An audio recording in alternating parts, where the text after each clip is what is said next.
This is Hidden Killers with Tony Brueski. Here now, Tony Brueski. Before the mugshots, before the headlines scream matriarch of murder for hire, there was just Donna Adelson, a woman who for most of her life appeared to have it all under control, if that's the way you'd like to look at it. That word control is the gravitational center of her story, though. But control isn't something that shows up fully formed in adulthood. It's learned, molded, practiced, reinforced, and sometimes it becomes religion. So let's strip away the courtroom drama and step back into the world that built Donna Adelson. The post-war promise of order, the generational gospel of achievement, and the quiet undercurrent of fear that defined mid-century American families. What made Donna, Donna? Now, we are going to take some liberties here. We're going to make some assumptions, make some generalities. We're trying to understand what is behind the genesis of this control. And to do that, we have to go back in time and take a look at the world in which Donna grew up in. Donna was born around 1950, growing up in or near New York City. The child of a country obsessed with stability at that moment in time. White picket fences, perfect families, suburban lawns trimmed to regulation length. She'd go on to attend Queens College, part of the City University of New York system, a solid middle-class step towards professional respectability. She trained as a teacher, a role that in the mid-century imagination carried moral authority and social graces. The educator, the nurturer, the one who shaped young minds and kept chaos in line with a smile and a lesson plan. In the 1970s, she married Dr. Harvey Adelson, a dentist who built a successful cosmetic practice in South Florida. Together, they formed what looked like a model American dream. 3 children, a thriving business, and the kind of Palm Beach sheen that whispers, "We made it, Harvey. We made it, didn't we? We could do anything we want." That facade held on for decades. And then, like so many of them, it shattered. But before we get to the shattering, let's look at the scaffolding of this. What kind of world produced a woman who seemed to believe that control wasn't just necessary, it was survival, it was instinct, it's all she knows.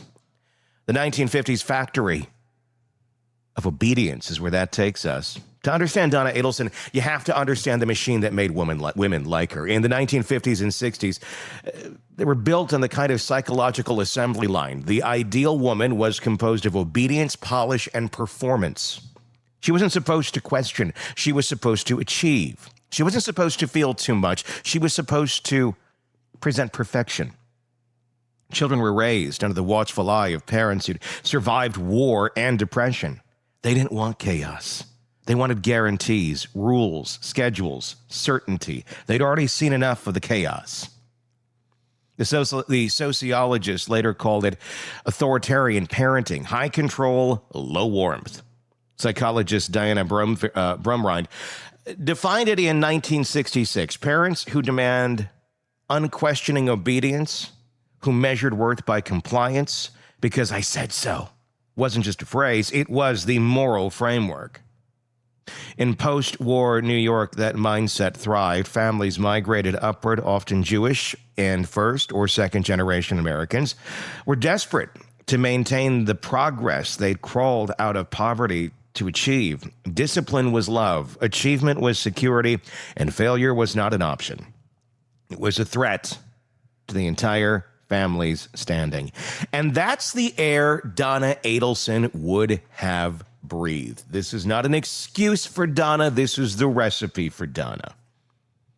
Imagine a child absorbing those messages. The world rewards order. Authority is safety. To lose control is to invite shame. Now, fast forward 20 years. That child grows up. She marries a man who runs a business. She joins him in it. She manages a home, 3 children, and a family image polished to mirror shine. Every variable is accounted for, every schedule mastered, every child expected to perform. But control has a price. It doesn't leave room for failure or for autonomy. That's where things start to bend. Because the paradox of control is this: the more you grasp at it, the more brittle everything becomes.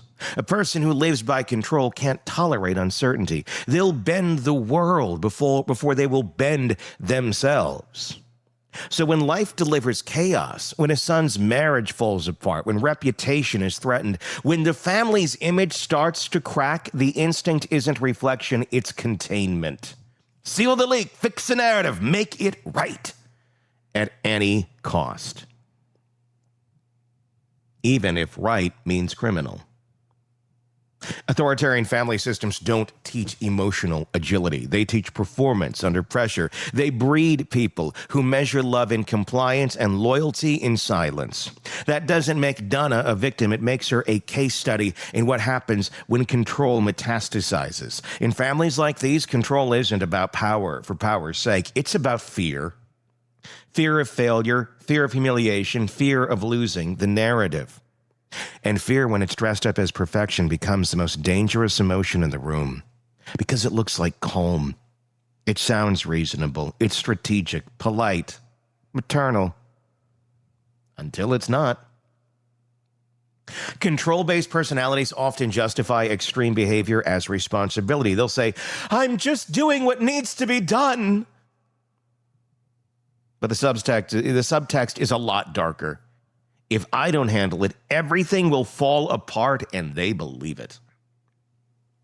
And in that warped calculus, moral lines blur.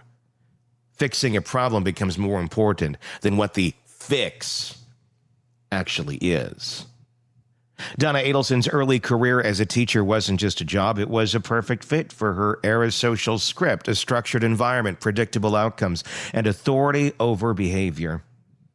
But when she transitioned into managing the family's cosmetic dentistry business, the scale of that control expanded. Now it wasn't just children, it was clients, image, money, staff, family reputation. In interviews and court filings, people around her described the Adelsons as a tight-knit but image-conscious family, a family that ran like a corporation. And Donna, she was the CEO of appearances.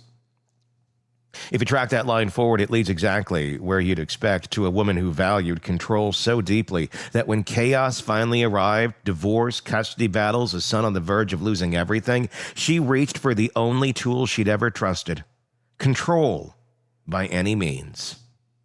Authoritarian upbringings create adults who thrive in systems until the system cracks. The human nervous system, trained for order, doesn't handle chaos well. And when chaos shows up in the form of betrayal, public humiliation, or the perception of losing a child, the psychological freefall can be catastrophic. Oh, and those kids, her children, they aren't their own people. Wendy, Charlie, the one who escaped to upstate New York, they're all extensions of Donna in Donna's mind. They are reflections of her.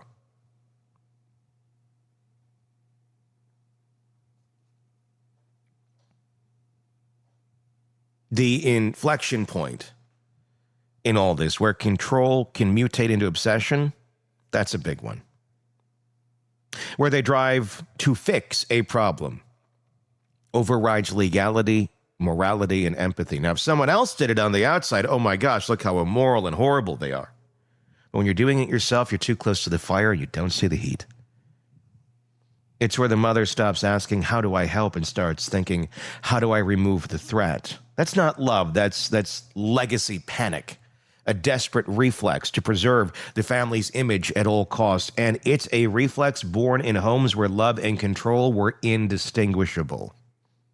It's easy to individualize this story, to paint Donna Adelson as a single villain in the tragic family opera, but she's also a reflection of her generation. The women who grew up told to smile, achieve, and keep the family together, even when it killed them inside. And many grew up, realized they had agency, autonomy, and could make their own choices. Others clung to their 8-year-old belief systems. Donna clung. Donna superglued. Donna duct tape herself to that. Because it worked so well for so long. The women who built empires behind men's names, who held the finances, raised the children, curated the image, and when things fell apart, were blamed for not holding it together. In that light, Donna's need for control looks less like anything abnormal or an anomaly, and more like overcorrection.